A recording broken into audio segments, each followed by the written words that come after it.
जय हिंद दोस्तों, मैं आप सभी के बीच लेकर आ गया हूँ क्लास 12 का आपका question bank solution subject chemistry का। मैं आज जितने भी केमिस्ट्री सब्जेक्ट में क्वेश्चन बैंक में 2010 में जितने भी ऑब्जेक्टिव क्वेश्चन आए हुए हैं उन सभी का सॉल्यूशन कराऊंगा। ठीक है, तो देखिए यहाँ पे फर्स्ट क्वेश्चन बोला गया है कि फैराडे का विद्युत विच्छेदन का द्वितीय नियम संबंधित है। तो किससे संबंधित है दोस्तों? तो फैराडे का विद्युत विच्छेदन का द्वितीय नियम किससे संबंधित है? तो धनायन के परमाणु संख्या से पहला ऑप्शन है, ये नहीं हो सकता। हाँ, दूसरा ऑप्शन विद्युत अपघट्य के समतुल्य भार से, ये सही बोला है। विद्युत अपघट्य के समतुल्य भार से संबंधित होता है फैराडे के द्वितीय नियम, है ना, याद रखिएगा।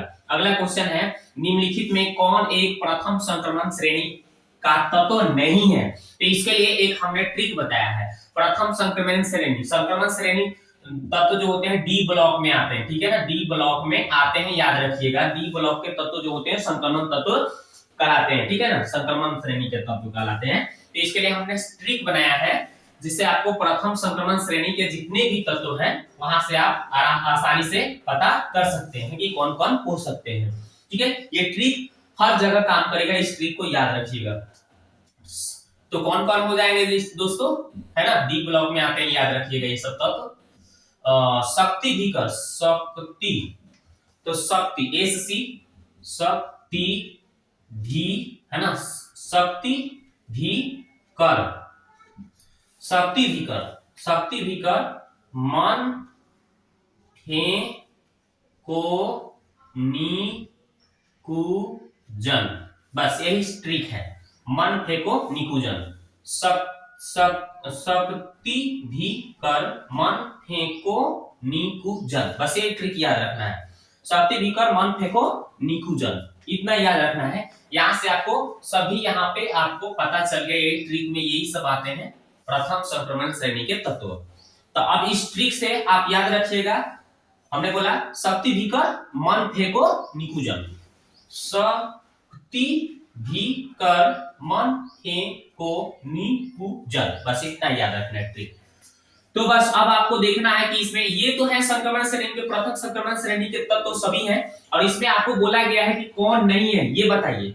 प्रथम संक्रमण श्रेणी के तत्व तो कौन नहीं है? तो इसमें से जो नहीं होगा वही इसका उत्तर होगा। लोहा यानी Fe है, क्रोमियम Cr मतलब है, मैग्नीज Mn, मैग्नीज को मैग्नीशियम है, मैग्नीज नहीं है, मैग्नीज होता तो Mn हो जाता, मैग्नीशियम है। तो मैग्नीशियम देखिए इसमें कहीं नहीं दिख रहा है, Mg दिख रहा है, मैग्नीशियम को Mg बोलते हैं ना, Mg कहीं नहीं दिख रहा है। तो यही इसका उत्तर हो जाएगा कि मैग्नीशियम जो होगा ये प्रथम संक्रमण श्रेणी के तत्व तो नहीं है। निकेल, तो निकेल देखिए यहाँ पे है कि नहीं, समझ गए? तो इसका आंसर हो जाएगा ऑप्शन नंबर सी। ट्रिक याद रखना है, मन फेंको, शक्ति भी कर, मन फेंको निकुजन। ठीक है, याद रखना है। चलिए अगला देखते हैं सवाल। कॉपर पायराइट का सूत्र क्या है? कॉपर पायराइट का सूत्र क्या है? तो कॉपर पायराइट का सूत्र होता है दोस्तों CuFeS2, CuFeS2 कॉपर पायराइट का सूत्र है। और ये जो होता है दोस्तों कॉपर ग्लांस का सूत्र है, ये है कॉपर ग्लांस का। ठीक है, कॉपर ग्लांस का ये ऑप्शन नंबर सी सूत्र है। तो मेरे को चाहिए कॉपर पायराइट का, तो कॉपर पायराइट का याद रखना है CuFeS2, CuFeS2 ये होता है कॉपर ग्लांस, कॉपर पायराइट का। अगला सवाल, निम्न में कौन सा अनुसंख गुणधर्म नहीं है? अनुसंख गुणधर्म कौन नहीं है ये हमको बताना है। तो अनुसंख गुणधर्म कौन नहीं है? तो देखिए जहां पे अवनमन उन्नयन की बात किया वो सब अनुसंख गुणधर्म होता है। तो देखिए इसमें बता दिया ना, अवनमन आ गया, इसमें भी देखिए अवनमन आ गया, इसमें देखिए उन्नयन आ गया। तो हिमांक का अवनमन ये अनुसंख गुणधर्म दर्शाएगा, और ये वाष्प दाब का आपेक्षिक अवनमन ये भी दर्शाएगा, और क्वथनांक का उन्नयन ये भी दर्शाएगा। तो मेरे से पूछा गया कि कौन नहीं, अनुसंख गुणधर्म कौन नहीं है? तो ऑप्शन नंबर बी जो होगा इसका उत्तर प्रकाशीय क्रियाशीलता, ये आपका नहीं है। ठीक है, अब देखते हैं नेक्स्ट क्वेश्चन। तो अब देखिए दोस्तों क्वेश्चन नंबर हम लोग 5 बोला गया है कि ग्लूकोज में काइरल कार्बन की संख्या कितनी होती है? तो ग्लूकोज का आपको सूत्र पता होना चाहिए। ग्लूकोज का सूत्र पता है C6H12O6, होता है कि नहीं? यही होता है।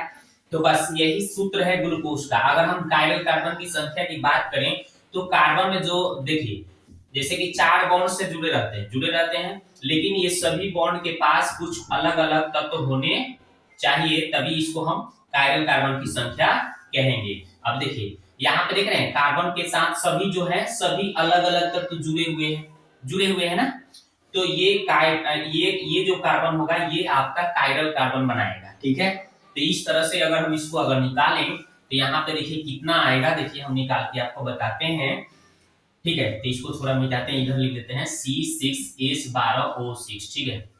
तो हमें पहले C6 को लिखना है, C कितना भाई 6, कितना लिखना है 6, लिख दिया 6 को। अब हम करना क्या है, पहले हम ऑक्सीजन इसमें लगा दिया और यहाँ पे हम क्या करते हैं इसके साथ जोड़ देते हैं OH, जोड़ दिया, ओके। अब यहाँ पे कितना हो गया, यहाँ पे देखिए कितना हो गया, 2 1 3 हो गया कि नहीं। तो यहाँ पे ये हो गया। अब हमें कितना देखिए, अब यहाँ पे एक इधर हम क्या करेंगे, इधर हम OH जोड़ेंगे तो इधर हम H जोड़ेंगे, इधर हम अगर H जोड़ेंगे तो इधर हम OH जोड़ेंगे, इधर हम अगर OH जोड़ते हैं तो इधर हम H जोड़ेंगे, इधर हम OH जोड़ते हैं H जोड़ते हैं तो इधर हम OH जोड़ेंगे, और इधर हम क्या करेंगे, इधर मान लीजिए OH जोड़े तो इधर हम H जोड़े। अब देखते हैं कि कितना हुआ, देखते हैं, ठीक है। तो ध्यान दीजिए, तो यहाँ पे एक सबका 4 है ना, इसका 4 बाउंड, इसका भी 4 बाउंड, सबका 4 बाउंड 4 बाउंड हो गया ना कंप्लीट। अब थोड़ा काउंट कर लेने दीजिए कि H कितना हो, H 12 होना चाहिए, 1 2 3 4 5 6 7 8 9 10 11, एक कम हो रहा है, एक कम हो रहा है तो मेरे को जोड़ना पड़ेगा। देखिए 1 2 3 ही हुआ, यहाँ पे एक H जोड़ना पड़ेगा, तब हो गया। अब थोड़ा अब गिनते हैं, 1 2 3 4 5 6 7 8 9 10 11 12 हो गया, H 12, ठीक है। ऑक्सीजन गिनिए, 1 2 3 4 5 6 7, 7 को ऑक्सीजन हो रहा है, यहाँ पे ऑक्सीजन एक नहीं होगा, मतलब H होगा। एल्डिहाइड ग्रुप हो रहा है CHO, एल्डिहाइड ग्रुप ऊपर, ये एल्डिहाइड ग्रुप बन रहा है, ठीक है। चलिए अब हम इसका अच्छी तरह से हमने स्ट्रक्चर लिख दिया, किसका, ग्लूकोज का। अब यहाँ पे कायरल कार्बन की संख्या हम काउंट कर लेंगे। तो कायरल कार्बन की संख्या जो होता है स्टार से डिनोट किया जाता है। तो यहाँ पे देखिए, अगर इस C की बात करते हैं, ऊपर वाले C का, तो ध्यान दीजिए इधर दो बाउंड है, तो दोनों बाउंड में ऑक्सीजन जुड़ा है, तो सेम ऑक्सीजन दो बाउंड में ऑक्सीजन आ गया, तो ये अलग अलग नहीं हुआ, तो ये कार्बन कायरल कार्बन नहीं बनाएगा, यानी यहाँ पे हम काउंट नहीं करेंगे इसको, ठीक है। इसको काउंट मेरे को नहीं करना है, ठीक है। अब यहाँ से देखते हैं, ऊपर वाला जो है एल्डिहाइड ग्रुप आ गया, नीचे वाला कुछ अलग बना रहा है, ठीक है। ये इधर से हाइड्रोजन जुड़ा, इधर से OH जुड़ा है, यानी कि ये सभी अलग अलग से जुड़े हैं इससे, तो ये एक कायरल कार्बन बनाया, ठीक है, एक बनाया यहाँ से। और यहाँ पे देखिए, यहाँ पे भी ऊपर वाला कुछ अलग पार्ट हो गया, इधर वाला कुछ अलग हो गया, इधर वाला कुछ अलग, इधर वाला कुछ अलग, तो यहाँ से भी एक बनाएगा। यहाँ पे भी देखिए ऊपर वाला अलग हो गया, नीचे वाला भी कुछ अलग हो गया, इधर अलग, यहाँ भी एक बनाएगा, और एक यहाँ भी इसी तरह से बनाएगा। अब कहा नहीं बनाएगा जी, यहाँ पे नहीं बनाएगा, क्योंकि देखिए इधर भी हाइड्रोजन, इधर भी हाइड्रोजन, दो गो बाउंड से जुड़ा है, सिर्फ हाइड्रोजन मतलब एक ही जैसे जुड़ गया, तो ये भी नहीं बनाएगा। यानी बनाने वाला 1 2 3 4, 1 2 3 4, तो कितना हो गया भाई, कायरल कार्बन की संख्या कितनी होगी, 4। तो ऑप्शन नंबर ए जो है इसका आंसर हो जाएगा, कायरल कार्बन की संख्या कितना होगा, 4 होगा, ठीक है।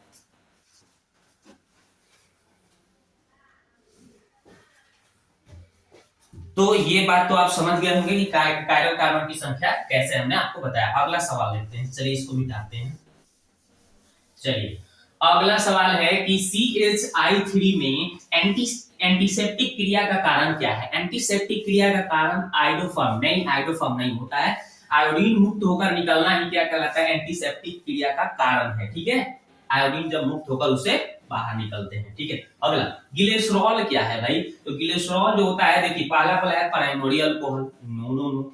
सेकेंडरी अल्कोहल नहीं, टर्शियरी अल्कोहल नहीं, इसका हो जाएगा आंसर ट्राइहाइड्रिक अल्कोहल। क्या हो जाएगा, ट्राइहाइड्रिक अल्कोहल जो होगा ये ग्लिसरॉल है, ठीक है, याद रखिएगा। अगला सवाल, चक्रीय मेटाफॉस्फेरिक अम्ल POP बंध की संख्या है। POP बंध की संख्या जो होता है दोस्तों, इसको सोल्व किया जाता है, तो इसका आंसर होता है 3 आता है। कितना आता है, 3। तो इसको याद कर लीजिएगा, ठीक है।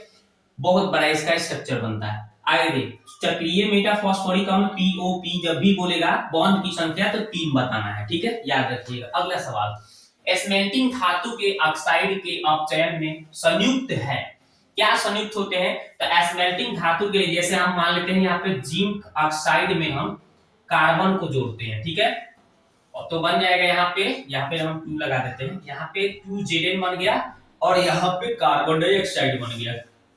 तो जब जिंक ऑक्साइड से कार्बन अगर संयोग हो रहा है तो जिंक बना दिया, ठीक है। और इसी को बोला जाता है दोस्तों, इसी को बोला जाता है जिंक एस्मेल्ट, जिंक का एस्मेल्टिंग बोलेंगे। क्या बोलेंगे? जिंक का एस्मेल्टिंग बोलेंगे। समझ गए? जिंक का एस्मेल्टिंग। तो याद रखिएगा जिंक का एस्मेल्टिंग किसको बोलेंगे, ठीक है। तो यहाँ पे किसका संयोग हो रहा है? कार्बन का। तो जब कार्बन का ही संयोग होता है तो स्मेल्टिंग होता है, ठीक है। स्मेल्टिंग धातु ऑक्साइड अपचयन हो जाते हैं। तो यानी कि याद रखना है ऑप्शन नंबर सी इसका उत्तर हो जाएगा, sorry option number B carbon हो जाएगा। कार्बन क्या हो जाएगा? कार्बन। स्मेल्टिंग में धातु के ऑक्साइड अपचयन में संयुक्त क्या होते हैं? कार्बन। स्मेल्टिंग जब भी बनेगा तो इसमें कार्बन जब संयोग होगा तभी, ठीक है। अगला क्वेश्चन, निम्न में से कौन सी संघनक बहुलक नहीं है? संघनक बहुलक कौन सी नहीं है? तो दोस्तों पहला ऑप्शन बता रहा है गिलप्टॉल, ये नहीं होगा। नाइलॉन 66 ये भी नहीं होगा। हाँ PTFE होगा। PTFE को बोलेंगे पॉलीटेट्रा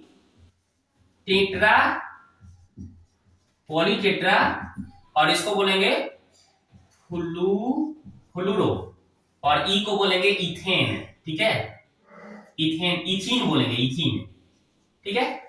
तो यही हो जाएगा पॉलीटेट्राफ्लूरोइथेन। यही इसका उत्तर हो जाएगा, संघनक बहुलक नहीं है। नहीं तो ये सभी डेकोरॉन, नाइलॉन 66, गिलप्टॉल ये सभी हैं, ये सभी संघनक बहुलक हैं, लेकिन ये PTFE जो है ये नहीं है। इसको फुल फॉर्म है पॉलीटेट्राफ्लोरोइथेन, ठीक है। इसको याद रखिएगा, फुल फॉर्म भी हम आपको बता दिए। जिसको टेफ्लॉन के भी नाम से जाना जाता है, इसको हम लोग टेफ्लॉन भी बोलते हैं। टेफ्लॉन क्या बोलते हैं? टेफ्लॉन भी बोलते हैं, याद रखिएगा, जिसको टेफ्लॉन भी बोला जाता है। तो इसका आंसर कंप्लीट हुआ। दोस्तों ये कैसा आपको वीडियो लगा कमेंट बॉक्स में जाके कमेंट कीजिए, ताकि मैं इस तरह से आगे वाला जो क्वेश्चन बैंक का क्वेश्चन आया हुआ है ऑब्जेक्टिव वो लेकर आऊं, ठीक है। पहली बार आया है तो चैनल को सब्सक्राइब, बेल आइकन को घंटी दबा दीजिए, ताकि इस तरह से वीडियो आपको मिलते रहे। और दोस्तों को शेयर करना नहीं भूलिएगा, ठीक है।